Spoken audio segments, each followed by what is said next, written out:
গাধার সংসারে পড়ে আমার জীবনটা শেষ হয়ে গেল।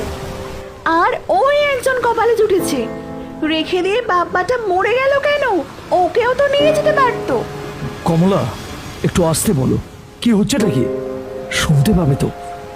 শুনতে পাবে তো কি হয়েছে? গন্ডারের চামড়া, লজ্জা, ঘৃণা রয়েছে? থাকলে কি আর দাদার সংসারে বসে অন্ন ধ্বংস করতে পারতো? ও তো এখন ছোট, চেষ্টা তো করছে কিছু একটা করে নিজের পায়ে দাঁড়ানো, নাকি? চেষ্টা করছে না চাই? টাইম টাইম তো খাবারটা ঠিক পেটে পৌঁছে যাচ্ছে, আর কি চাই? কখন থেকে বলছি মাঠে মোষটা বাঁধা রয়েছে, নিয়ে আয় নিয়ে আয়। না, ওনার গায়ে বৃষ্টির জল লাগবে, ফসকা উঠে যাবে। উনি নাকি বিদ্যুৎ চমকানোর ভয় পান। এরকম বলছো কেন? কমলা, তুমি একটু শান্ত হও। সারাক্ষণ এইভাবে ছেলেটাকে চেঁচিও না। আমি যাচ্ছি মাঠে।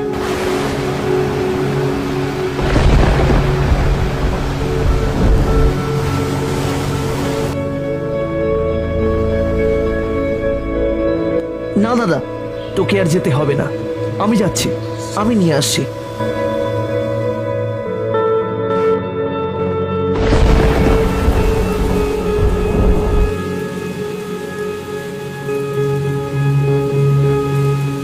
গ্রাম বাংলার বেশিরভাগ গরিব পরিবারে এই রকমই কিছু দৃশ্য এখনো দেখতে পাওয়া যায়। শুধু গরিব পরিবার বলাটা ভুল হবে, এখন ঘরে ঘরে এই দৃশ্য যেন সাধারণ বিষয় হয়ে উঠেছে। সংসারে দুটো ছেলে হলে যা হয় আর কি, একজনের বিয়ে হওয়ার সাথে সাথে শুরু হয় সংসার ভাঙনের খেলা। প্রচন্ড গরমের প্রকোপ কেটে বর্ষার এই আগমন। বর্ষার আগমন যেমনি আমাদের শান্তি দেয়, তেমনি ডেকে আনে ভয়ঙ্কর দুর্ঘটনা। তা আমরা প্রায়ই দেখতে পাই। প্রচন্ড বৃষ্টি বজ্রপাত মাথায় নিয়ে খোকন বেরিয়ে পড়ে মাঠের উদ্দেশ্যে। মাঠে তাদের একমাত্র মোষটি বাঁধা রয়েছে।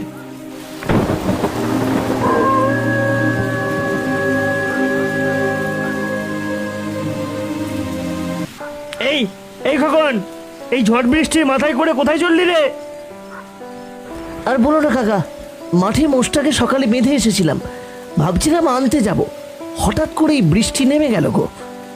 আর তুমি তো জানোই আমার বৌদিটা কেমন, তাই যাচ্ছি মোষটাকে নিয়ে আসতে।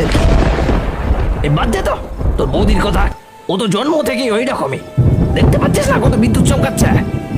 কিছু একটা বিপদ হলে কে তোকে দেখবে? হ্যাঁ, এইখানে একটু অপেক্ষা করে যা, বৃষ্টিটা থামলে তারপর যাবি কল।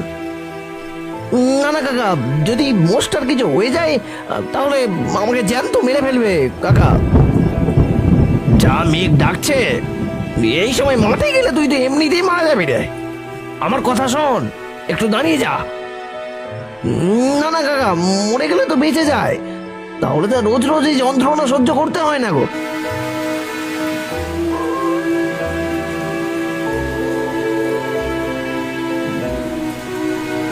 আকাশের অবস্থা প্রচন্ড খারাপ।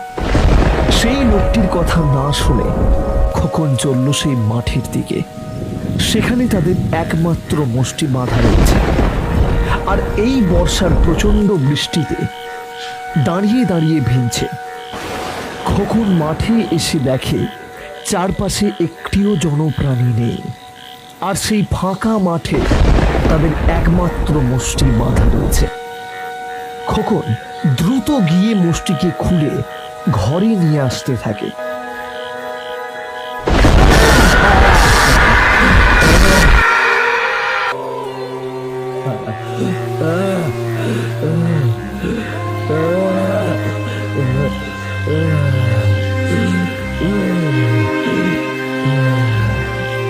সকলের চোখের অলক্ষ্যে ঘটে গেল এক মর্মান্তিক দুর্ঘটনা।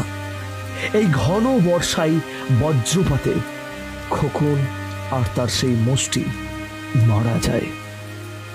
এইভাবেই হয়তো ভালো মানুষগুলো হঠাৎ করে চলে যায়।